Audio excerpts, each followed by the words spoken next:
కూర్చారు మా లోకల్ కూడా తీసుకుని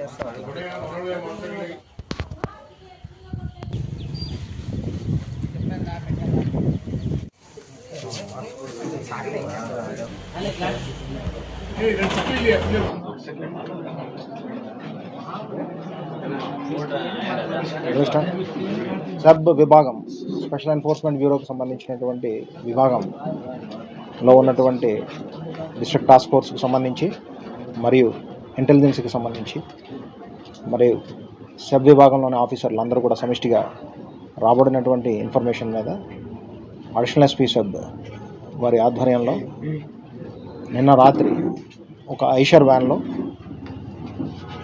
ఫినోలెక్స్ ఎలక్ట్రికల్ కేబుల్స్కి సంబంధించినటువంటి కేబుల్స్ ఏవైతే ఉన్నాయో ఆ కేబుల్స్ మాటున గోవా నుంచి తీసుకొస్తున్నటువంటి మద్యాన్ని తీసుకొచ్చేటటువంటి సందర్భంలో ఆ వెహికల్ చెకింగ్స్లో ఆ వెహికల్ని ఇంటర్సెప్ట్ చేయడం, దానిలో సుమారు 1294 లీటర్ల అయినటువంటి గోవాకు సంబంధించిన మద్యంగా గుర్తించబడినటువంటి అక్రమ మద్యాన్ని సీజ్ చేయడం అనేటటువంటి జరిగింది.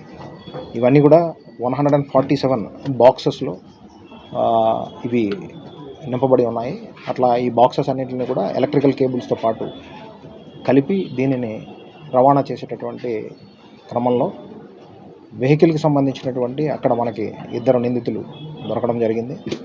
దీంతోపాటు ఇంకా దీనిని ఎవరైతే ఆర్గనైజ్ చేశారో, ఎక్కడికి తీసుకెళ్తున్నారో అనేటటువంటిది కూడా గుర్తించడం జరిగింది. వాళ్ళని కూడా దీనిలో కనెక్ట్ చేయడం అనేటటువంటి జరిగింది. అంటే ఫార్వర్డ్ లింక్, బ్యాక్వర్డ్ లింక్, ఎక్కడి నుంచి ఎక్కడికి వెళ్తున్నారని. సో ముఖ్యంగా ఈ మెటీరియల్ అంతా కూడా గోవాలో లోడ్ కాబట్టి మధ్యలో వచ్చినటువంటి అహ్మద్నగర్ మహారాష్ట్రకు సంబంధించినటువంటి ప్రాంతంలో కూడా మరియు కొంత వేరే బ్రాండ్కి సంబంధించింది కూడా లోడ్ కాబట్టి అవి రెండు కూడా ఈ కేబుల్స్ ఏవైతే ఉన్నాయో డెలివరీ హైదరాబాద్లో ఉన్నా కానీ వాళ్ళ అక్రమ మద్యం ఏదైతే ఉందో దాని డెలివరీని ఇక్కడ మన ఎల్లనూరు మండలంలో ఉన్నటువంటి కూచివారిపల్లి ప్రాంతానికి తీసుకొని వెళ్ళి చేర్చి అక్కడి నుంచి తిరిగి ఈ కేబుల్స్ని హైదరాబాద్లో నాచారం ఏరియాకి తీసుకెళ్లే విధంగా వాళ్ళు ప్లాన్ చేసుకున్నారు. అయితే మనకు రాబడినటువంటి సమాచారం మీద ప్రత్యేకమైనటువంటి ప్రతిభ కనబరిచి డిస్ట్రిక్ట్ టాస్క్ ఫోర్స్కి సంబంధించినటువంటి ఇన్స్పెక్టర్ వెంకటలక్ష్మి, ఇంటెలిజెన్స్ సంబంధించినటువంటి సిఐ అంటే సబ్ విభాగానికి సంబంధించిన వాళ్ళే అందరూ కూడా ఆఫీసర్స్ అందరూ కూడా Krishna and Rayadurgam sub CI Muralimohan వీళ్ళందరూ కూడా ప్రత్యేకమైనటువంటి ప్రతిభని కనపరచడం జరిగింది. దానికి సంబంధించి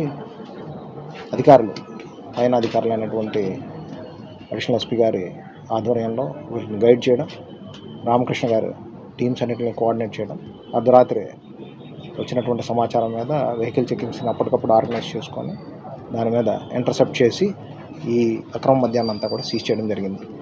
వీటి విలువ 4,52,000గా ఉన్న మార్కెట్లో ఇంకా ఎక్కువగా కూడా ఉంటుంది అనేటటువంటిది తెలియజేస్తున్నాం.